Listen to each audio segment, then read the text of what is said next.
You're listening to The Jacob Valk Show. He's breaking down the latest and greatest in sports as only he can. Follow him on Twitter at RealJacobValk. Here he is, Jacob Valk. Hello,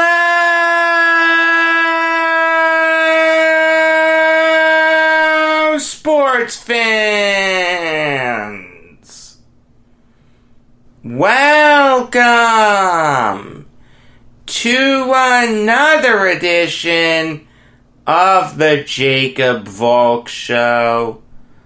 I am Jacob Valk, and there are three really important stories from the weekend that I have to get to. I'll do it chronologically. I'm not going to talk anymore about Jamal Adams, okay? That's done. That's in the past. I spoke about it on Friday. I spoke about it on Saturday. I really don't care what he does for the Seahawks. I care what he'll do against the Jets this year. And yeah, he's going to be motivated, but I'll cross that bridge when I get there. Instead, I want to talk about the NFL and the agreement that it came to with the Players Association for the coronavirus. Obviously, we knew about no preseason, and look, I've said this before, but I'll go a little more in depth on it. I don't like the no preseason. Does the preseason run too long? Yes. 4 weeks is too long. You have a whole game in week 4 where no starters play. I mean, it's usually a drive, a quarter, a half, and then no starters. Of course it needs to be shortened, but to eliminate it altogether is ridiculous.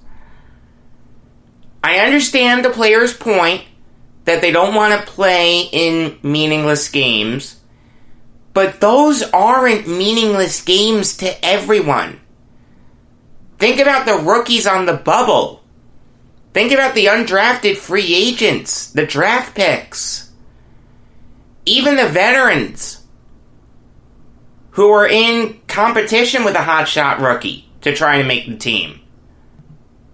You're now saying to them, you have to prove it in training camp. Do you have any idea how hard it is to distinguish yourself in training camp enough to make a team? There are a lot of players that work out well, but don't play well in games. And there are a lot of players that don't work out well, but play well in games.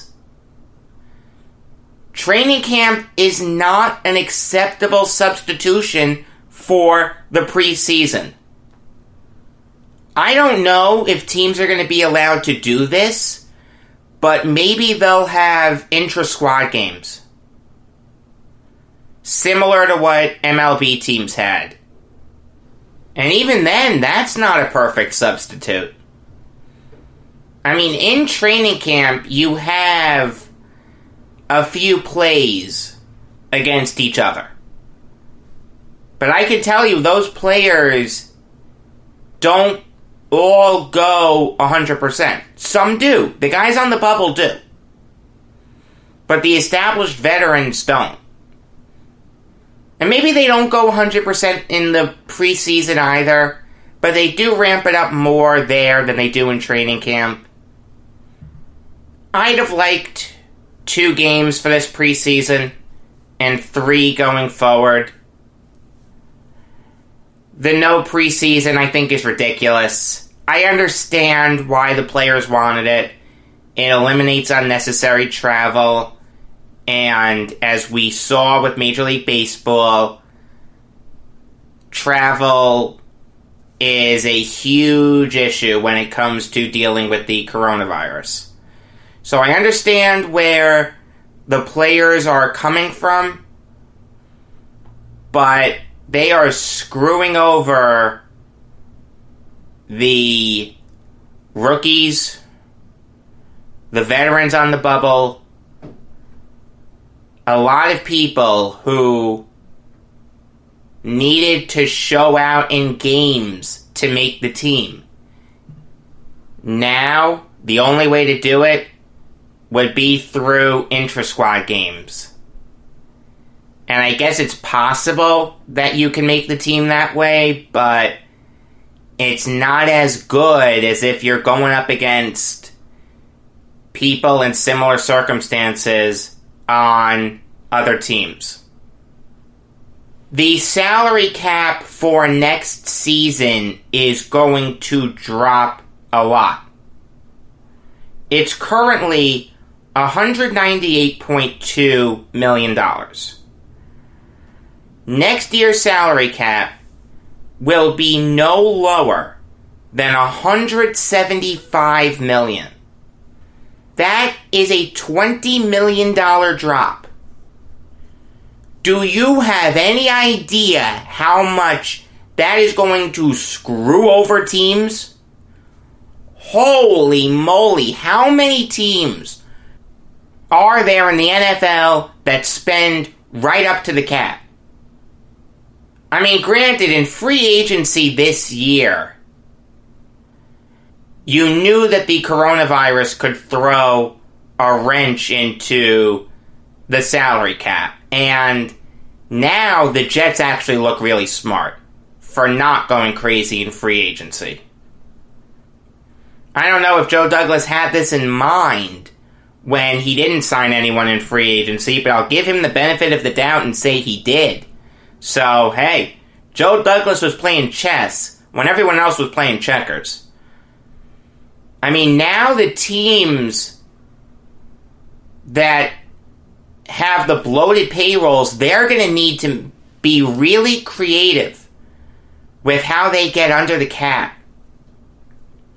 The list is too long to mention. It's really every team in the NFL except the Browns and Jets. Maybe there are some others there also. But I know that the Browns have a lot of cap space right now. I know the Jets have a lot of cap space right now. There are a lot of teams like the Vikings that are going to be in cap hell. The Chiefs are probably going to be in cap hell. They're going to need to get really creative.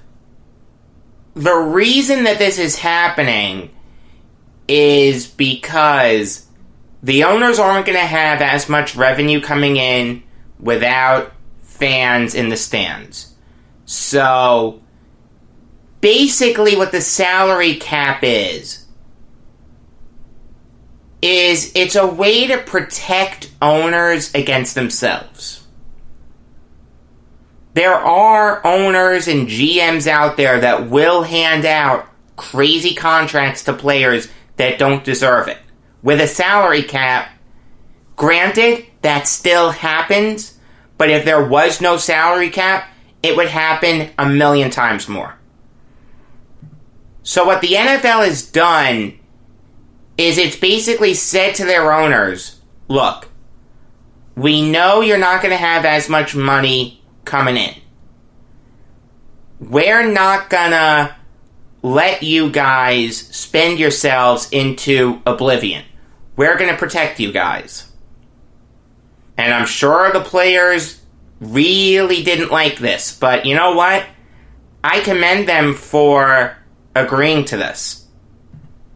I remember about 5 years ago when the NBA salary cap was set to balloon to a crazy, crazy number. And the NBA wanted to smooth it out. They wanted a gradual increase instead of 1 year here, the next year all the way up there. The players didn't do it. And that's when you saw players like Timofey Mozgov and Luol Deng get their big contracts. You know, the owners couldn't control themselves. They could spend that much, and they did. But the point that I'm making is, it would have been better if there had been a gradual increase so you didn't see all those crazy contracts in 2016.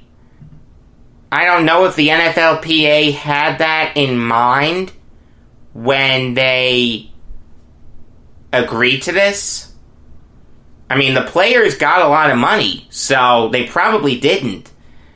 But the owners suffered a lot, and the players need the owners, just like the owners need the players. The players need people to pay them, and the owners need the players to win and make them more money. I give the NFLPA a ton of credit for agreeing to slash the 2021 salary cap. Good job, NFLPA, really. Players must decide in a week. It was 10 days, but this came out 3 days ago, so it's a week. If they plan to play in 2020, if you're considered high risk, you'll get a $350,000 stipend and an accrued season towards free agency. If you're not high risk, you'll get $150,000 in a stipend and no accrued season towards free agency. I think that's fine. I don't mind that at all. I've said this before. Any player who wants to opt out should be able to opt out. I don't mind there being some kind of a punishment for opting out. You not getting your full salary, you not getting a year towards free agency. Leave it up to the players. I don't mind that at all. And by the way, this is all coming from ProFootballRumors.com. All the details of this is courtesy of them. Shout out to them and their whole family of websites. Absolutely invaluable. I've said it a million times. There will be an acclimation period for training camps. Days 1 to 6 are going to consist of coronavirus testing and virtual meetings. Then you're going to have 8 days of strength and conditioning, and then 4 days of helmets and shells work, which is basically you wear the helmet and you wear some of the protective gear, but you don't go crazy in wearing the protective gear. You'll only be allowed a maximum of 14 padded practices. So, assuming you have an intra-squad game or two, my guess would be it would come out of that 14 padded practices. And maybe it's not a full game with 15-minute quarters. Maybe you cut it in half, have like 7.5-minute quarters. I just want the people on the bubble to have a legitimate opportunity to earn a roster spot. Without games, whether it's intra-squad or not, those guys don't have a real chance of making the roster. On the 16th, all rosters must be at a maximum of 80 players. I don't mind that at all. Practice squads will expand from 12 to 16 players, but teams can protect 4 players from being taken by other teams on a weekly basis. Also, you can have up to 6 players with unlimited experience on your practice squad. That's a really interesting change, and I like it a lot. The NFL realizes that these teams need as big a pool of players to draw from as possible. And they want those players to have as much familiarity with the roster and the playbook as possible. I guarantee you will see multiple examples of practice squad players being forced into meaningful action because of the coronavirus. More than we've ever seen before. Maybe you'll see some veteran free agents, but I guarantee you'll see more practice squad players. I like this change. This is designed to make up for the bubble guys not getting a real chance to show what they can do. So let's say your 6th rounder doesn't make the team. You can protect him on your practice squad. I don't mind it, but I'd rather be on the actual roster than the practice squad. I'd have a much better chance of being on the roster with preseason games than just training camp. But all in all, I don't hate these changes. The preseason is obviously the biggest one to me, but I know why both sides did it. I commend them for coming together and getting this done. They saw how tense the negotiations between the MLB and the MLBPA got. I give them credit for avoiding it. Here's hoping there's a season. And that's really all I can say. Moving on now to Tom Thibodeau officially being named head coach of the Knicks. He was the long-rumored frontrunner. Him and Leon Rose have a great relationship, obviously. Rose was Thibodeau's agent. And this is what happens when agents get in control of a team. They bring in their guys. It's really no different than someone coming in from Team X and then that guy brings in a bunch of people from Team X. There are people that say it's a ridiculous conflict of interest. It happens all the time with GMs who take the traditional route. It's just done differently. But I will tell you, I don't like this hire. The Knicks have a really young roster. They need a coach who can really get the most out of his players from a developmental standpoint. And that's not Tom Thibodeau. Thibodeau gets credit for developing Jimmy Butler. Jimmy Butler was going to be good anyway. Alright, don't make it seem like Tom Thibodeau is 100% responsible for Jimmy Butler's success. If that was true, Jimmy Butler would have been garbage with the Sixers and garbage with the Heat. You know what? He's been pretty good for him. This guy is not a developmental head coach. This guy runs players into the ground. He plays them 40 minutes a night, every night. I understand that these guys have young legs, but man, that just doesn't work in today's NBA.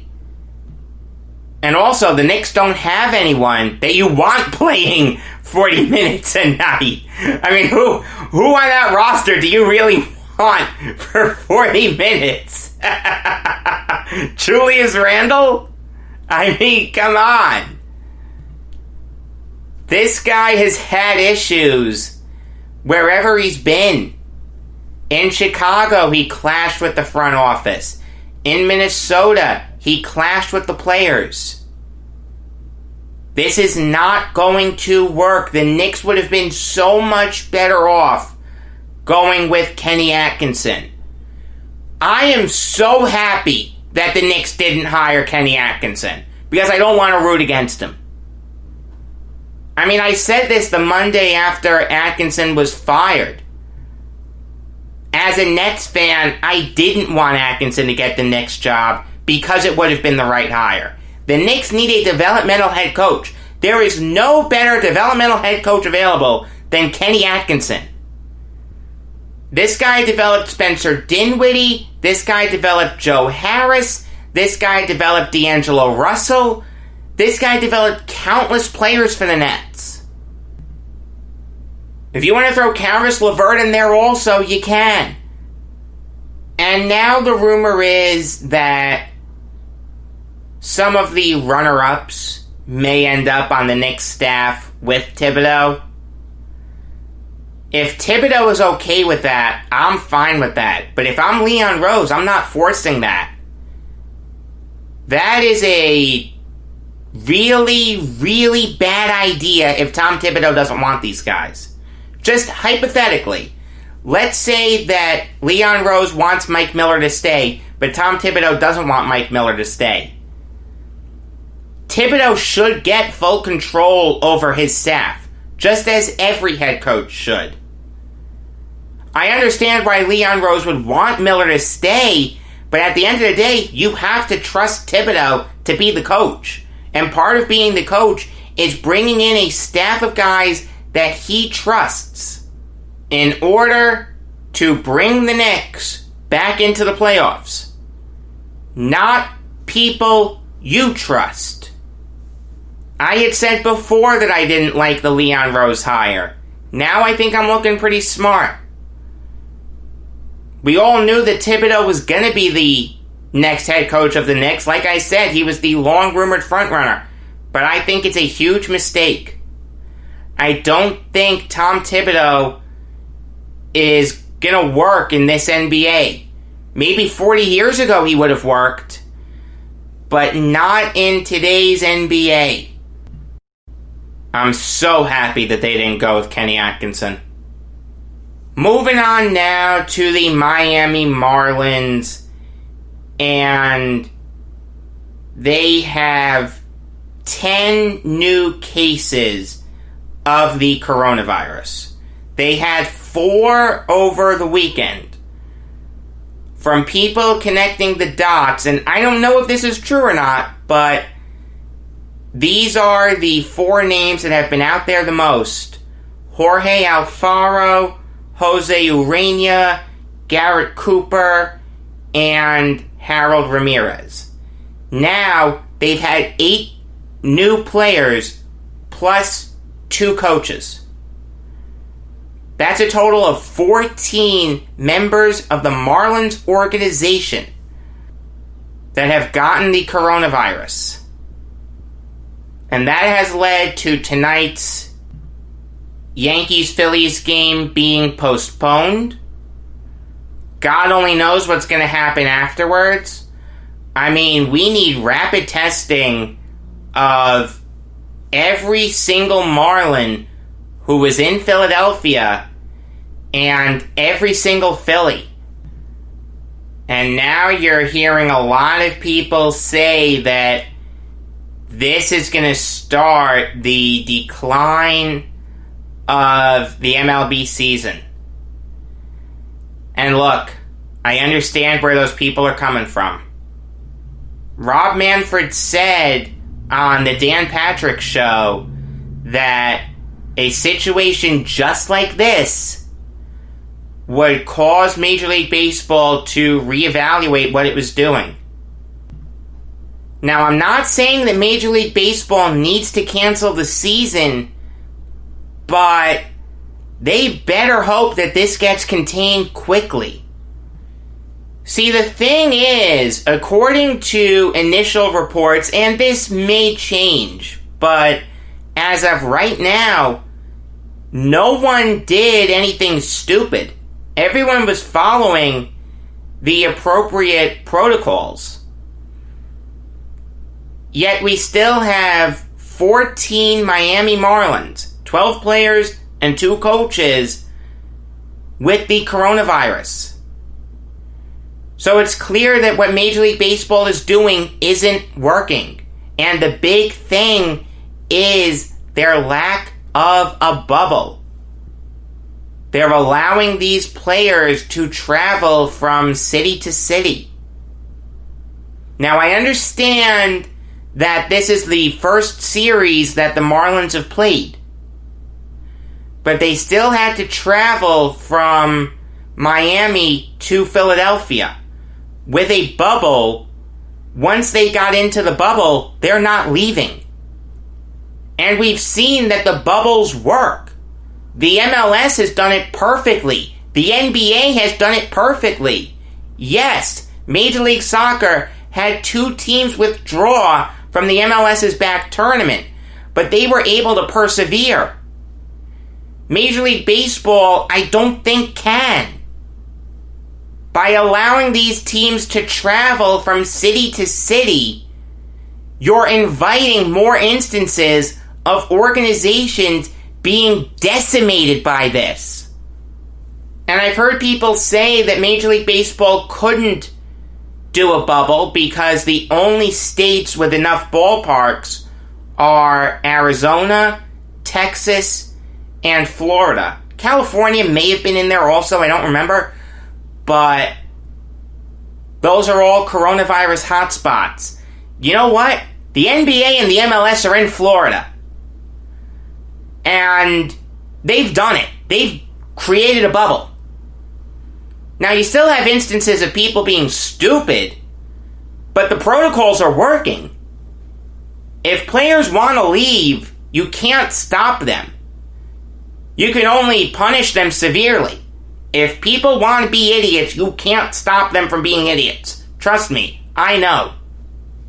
And obviously the Marlins have postponed their home opener tonight against the Orioles. They really didn't have a choice. God only knows when they're going to be ready to play.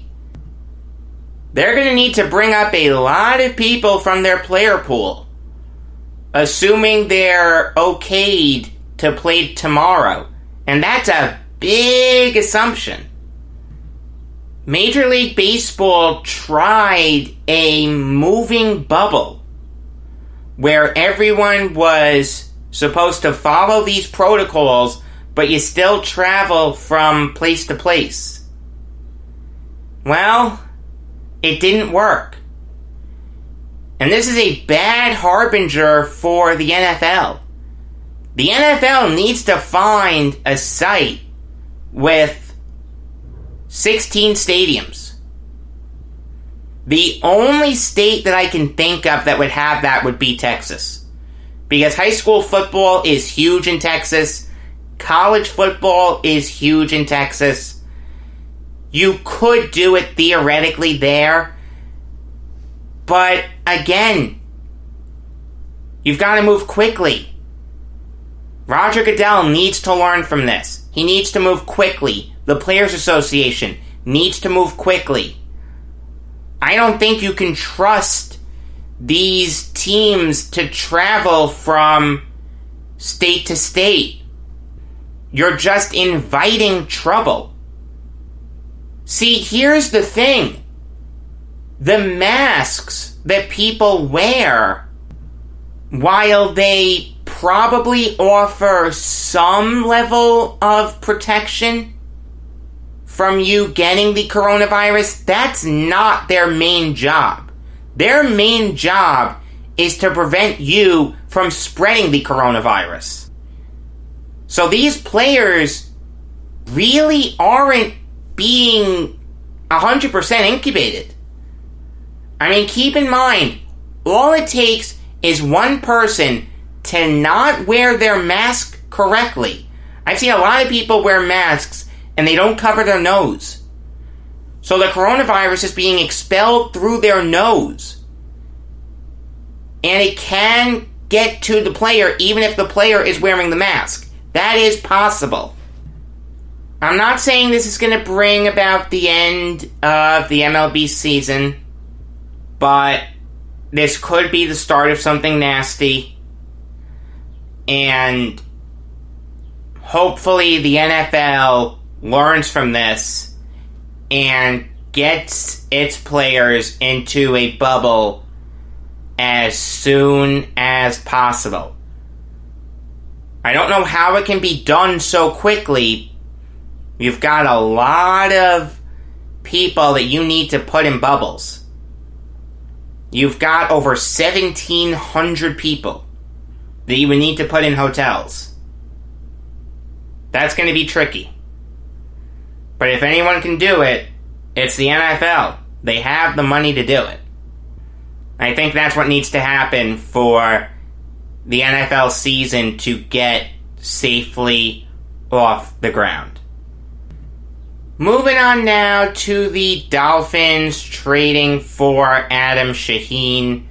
They sent a conditional 7th rounder to the Bears. And I think it's a really good move for the Dolphins. Shaheen has talent. I liked him a lot coming out of Ashland. But he just hasn't been able to stay healthy.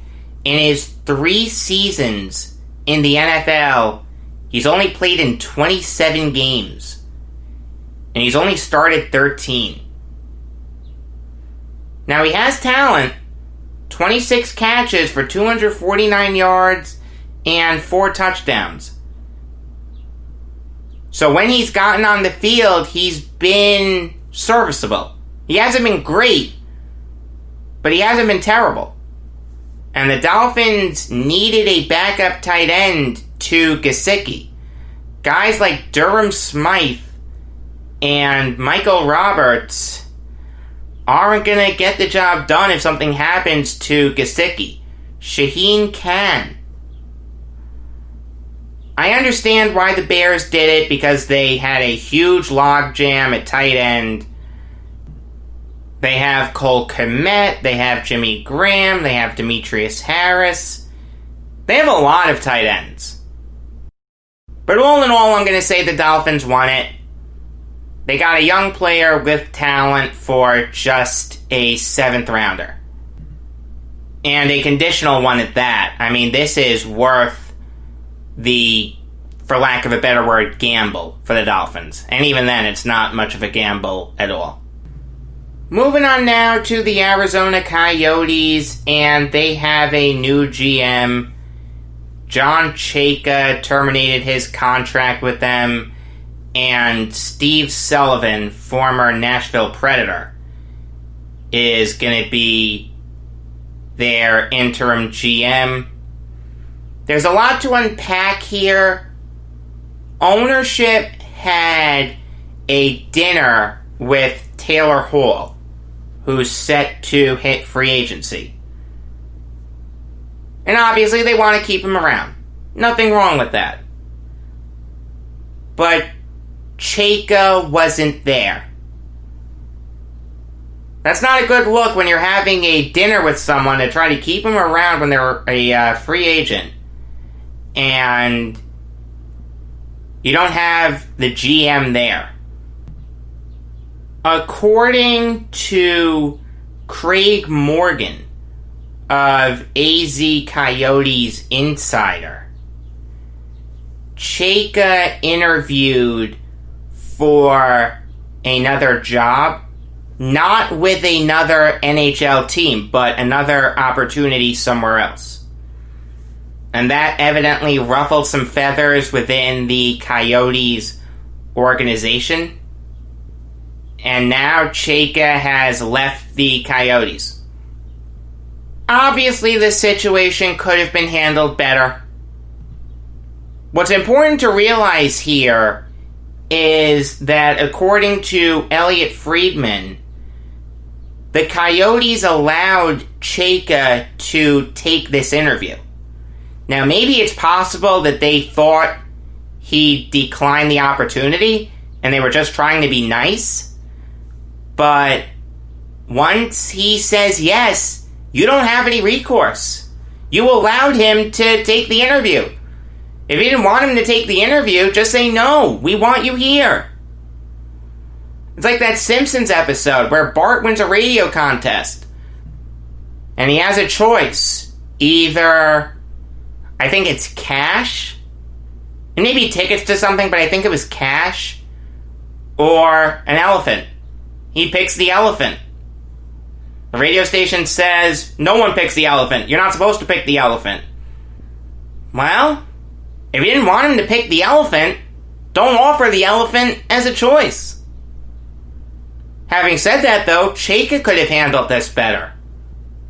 Chayka could have said to the Coyotes, hey, just so you know, there's a chance I may take this job.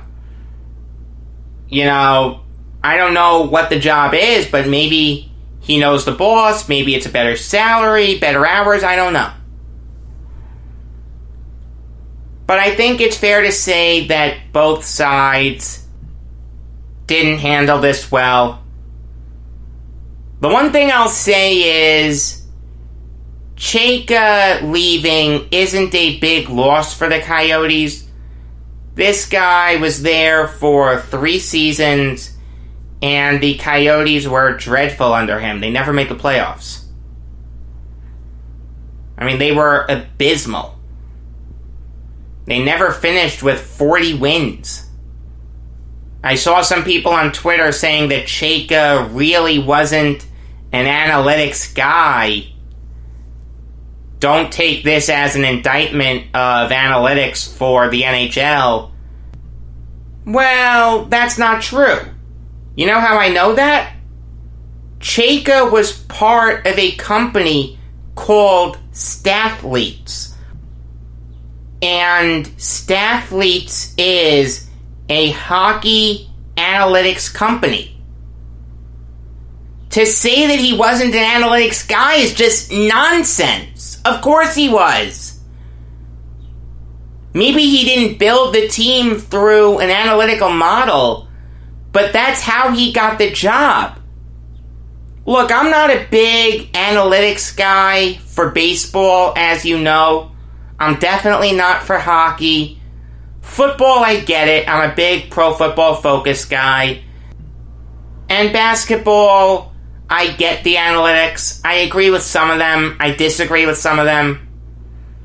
But hockey, it doesn't work. It's just that simple. Anyone who tells you that Chayka wasn't an analytics guy is lying to you. There's no better way to evaluate hockey players than the eye test. You can use stats, you can use points, you can use plus minus, you can use penalty minutes, goals, assists, shots, shot percentage, face-off percentage, wins for goalie, goals against, save percentage, shutouts. I don't mind you using some numbers, but there's no better tool for evaluating hockey players, and baseball players for that matter, than the eye test. I do want to talk about the death of Eddie Shack, one of the most beloved hockey players of all time. He was called the Entertainer because he was really flamboyant. He wore a cowboy hat, and he had a big mustache. Leafs fans absolutely loved him. One of the most beloved athletes of all time, I'm telling you. He started his NHL career with the New York Rangers and played well there for a little over 2 seasons. He had 42 points, had a good physical game, but the Rangers almost traded him to the Red Wings for Red Kelly. For those of you who don't know who Red Kelly was, he was one of the most dominant hockey players of the 50s and 60s. The Rangers almost traded for him, but Kelly didn't want to play there. He said he would rather retire than play in New York. And needless to say, Red Kelly never played a game for the Rangers. That happened in February of 1960. In November of 1960, Shaq was traded to the Leafs. And that's when he really became popular among hockey fans. He was colorful, he was an agitator, played the game the right way. See, the thing is, those Leafs teams of the early 60s were great teams. but they really didn't have a physical presence. They had Frank Mahovlich, and Mahovlich could get physical, but that's not what you wanted him to do. He was there to score. Shaq provided that physical element. And with the Leafs, Shaq won 4 Stanley Cups. He actually scored the series-winning goal in 1963. He said that he scored it off his butt.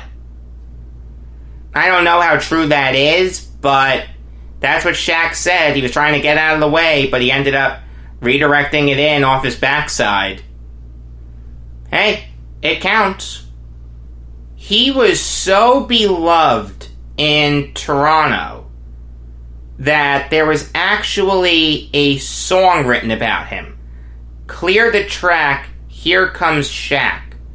That song was #1 on the Canadian pop charts and was on the chart for 3 months.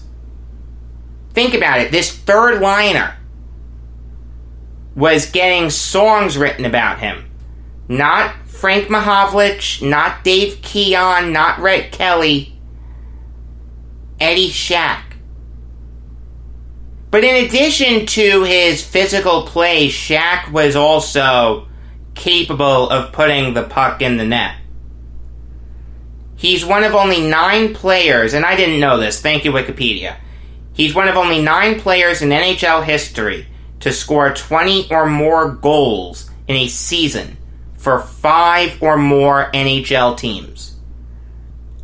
He did it for the Leafs, the Bruins, the Kings, the Sabres, and the Penguins. After he retired, he got into advertising, was a really good pitchman. For those of you in Canada, you'll appreciate this. He was a pitchman for the Pop Shop.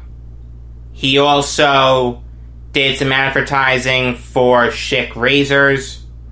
He actually shaved off his mustache with a Schick razor as part of a promotion. He also got into the donut business, tried to model himself after Tim Horton. Stuck around Toronto, played in a lot of alumni all-star games, became an advocate for literacy programs in Ontario. Gem of a guy, 3-time all-star. May he rest in peace. New York Yankees show later today. It's going to be at 6 p.m. Can't wait. Going to be really fun. Until then, I am Jacob Valk saying that when you call a pitcher lefty and everybody in both leagues know who you mean, he must be pretty good.